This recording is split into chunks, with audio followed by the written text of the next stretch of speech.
good? It's your boy 2K here. Shout out to the movement and everybody who's moving with us. For this one, it's gonna be a quick what's hot and what's hot right now. See, I knew about this shit yesterday when I dropped the video talking about how Povetkin was ordered by the WBA. And not too much long after, I got a little birdie in my ear telling me that Joshua Povetkin will happen September 22nd. Now, that hasn't been confirmed just yet. I just have sources telling me that that's most likely going to be the date. Now, the crazy shit about all this is how many motherfucking people are up in arms about this decision, right? As soon as it was announced that Eddie Hearn sent a letter to Deontay Wilder and his team basically saying, hey, the fight's off. We got to deal with Alexander Povetkin now.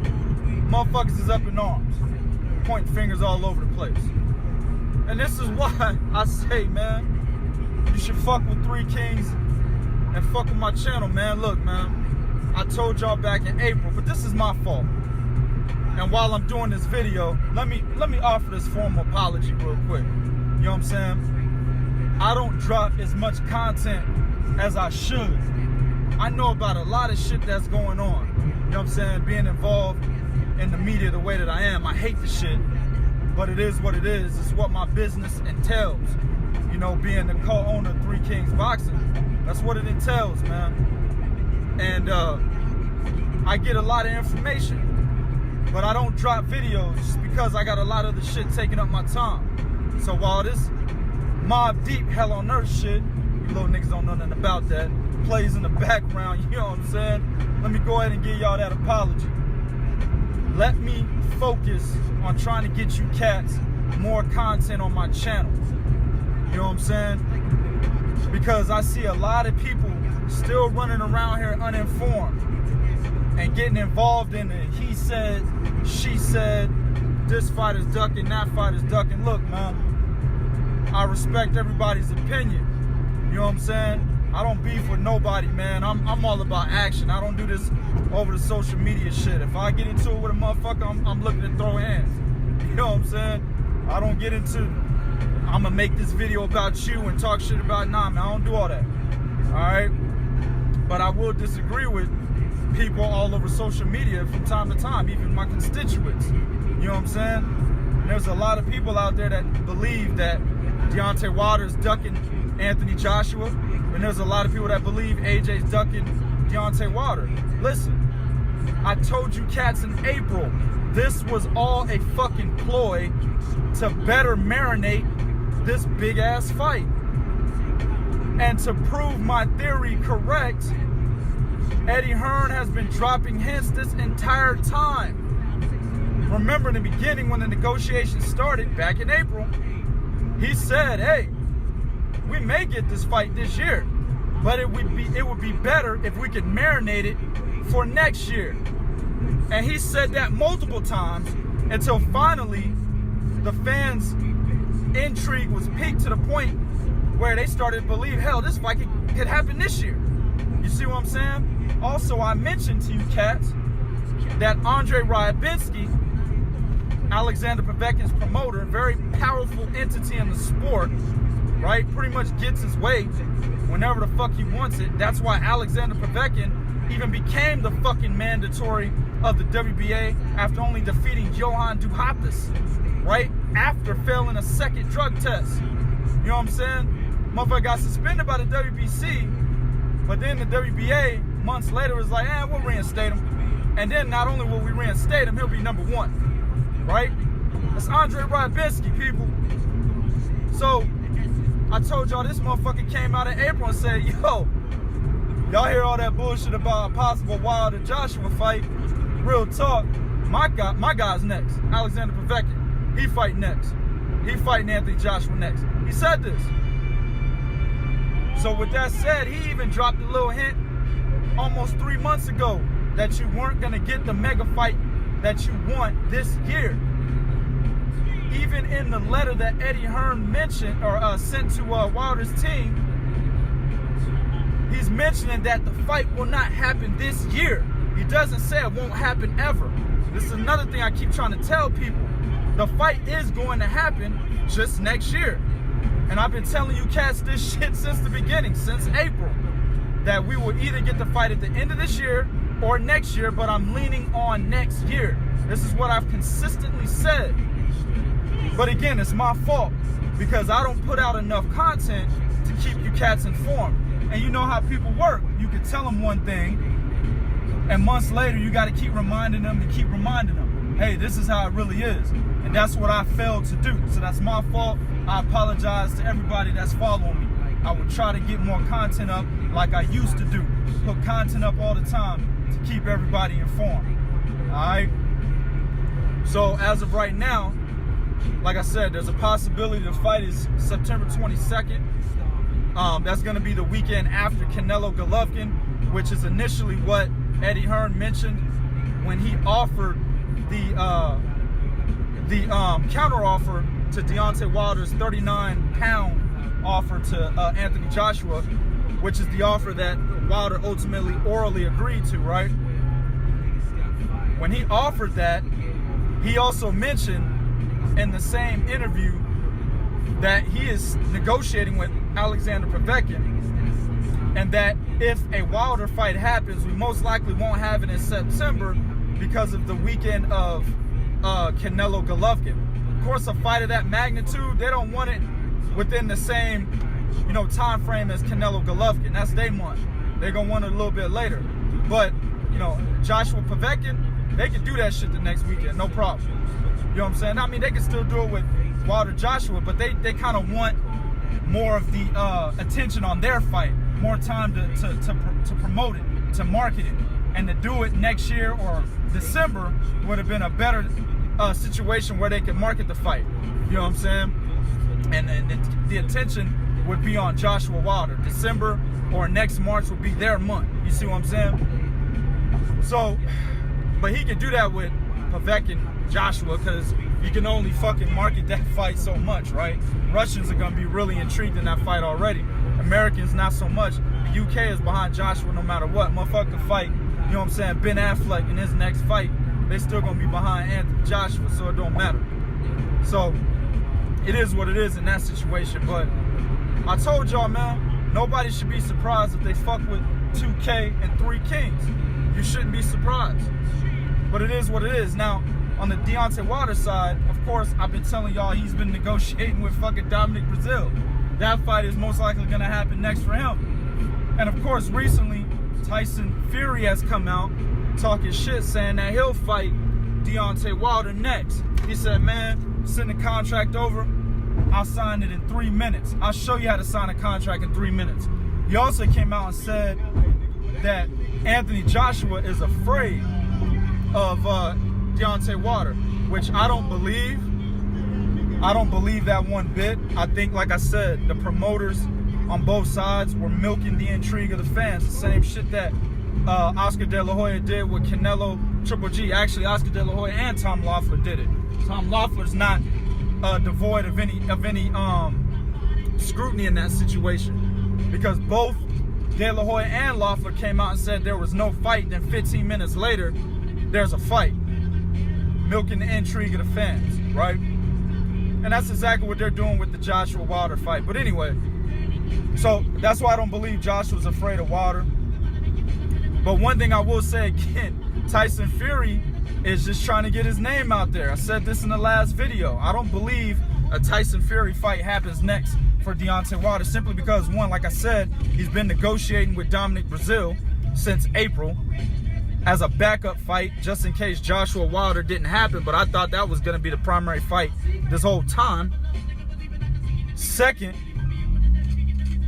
Tyson Fury, this nigga still looks like he's eating jelly rolls and motherfucking Twinkies and hotcakes and shit on his spare time. He still hasn't gotten down to the weight that he needs to get down to be taken as a serious contender, nor has he made a eye-opening performance in the manner in which we would see him as a serious contender.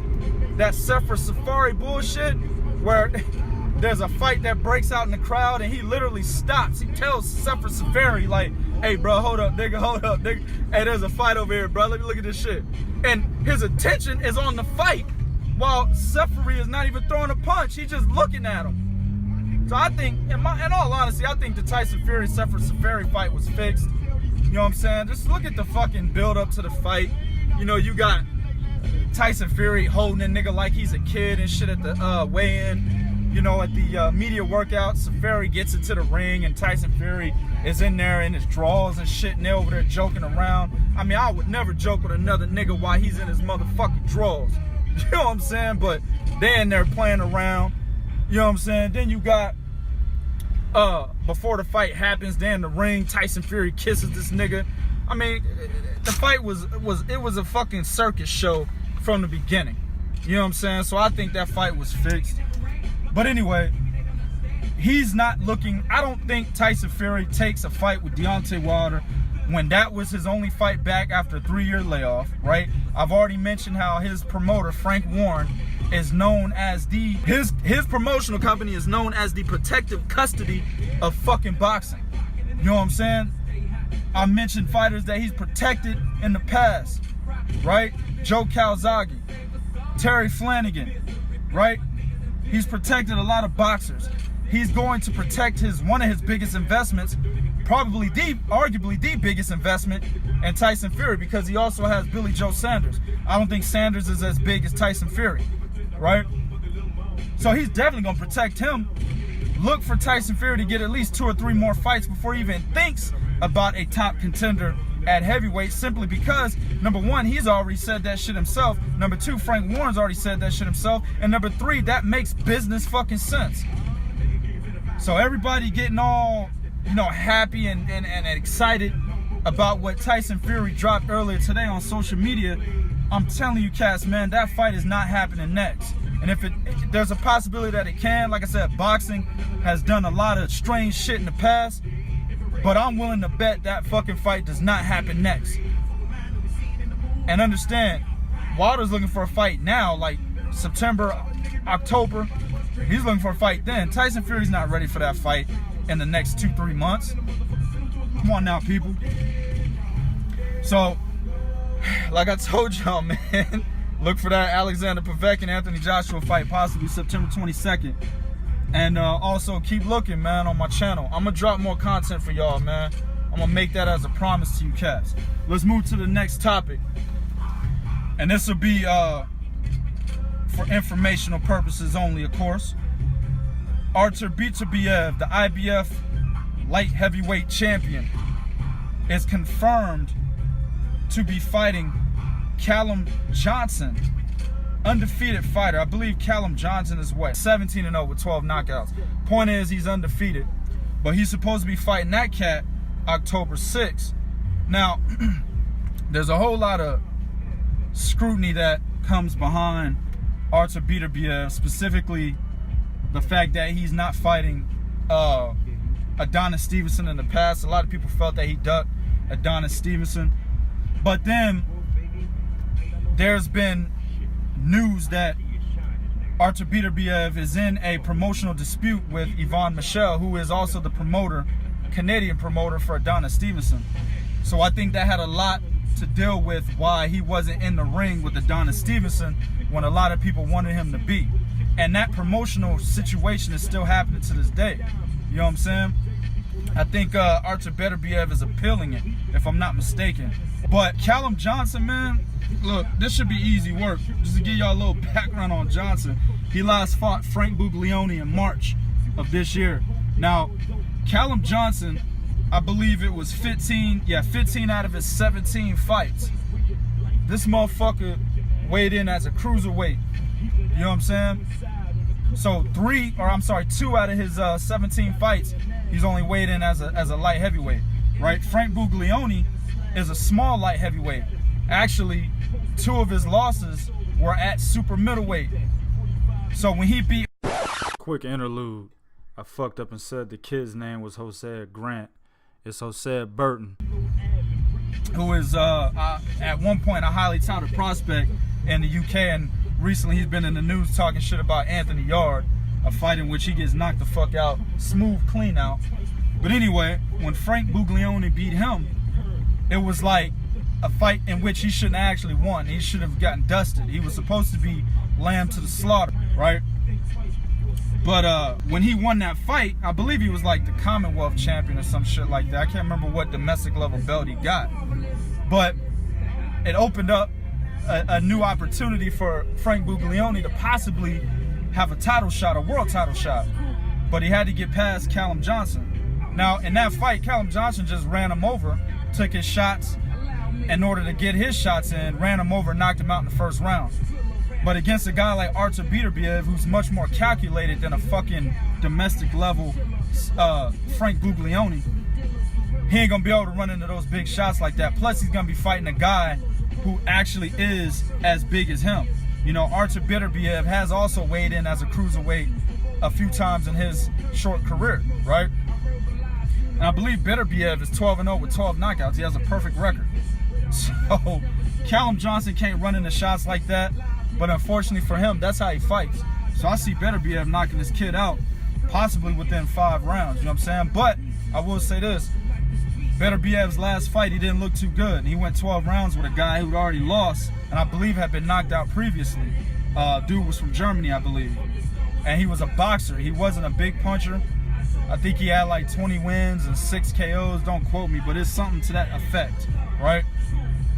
And he's a boxer, but he didn't have great movement. And Beterbiev took 12 rounds to get to him and actually get him out of there. Now, the guy was tough, no doubt, but he still went 12 rounds with a guy that really wasn't on his level, right? Callum Smith is a better fighter than that guy. But I just think, as we all know, styles make fights. I just think that given Callum Johnson's style, he'll fuck around and get knocked out early. You know what I'm saying? So, it is what it is. Artur Beterbiev, I expect to retain his IBF title after October 6th.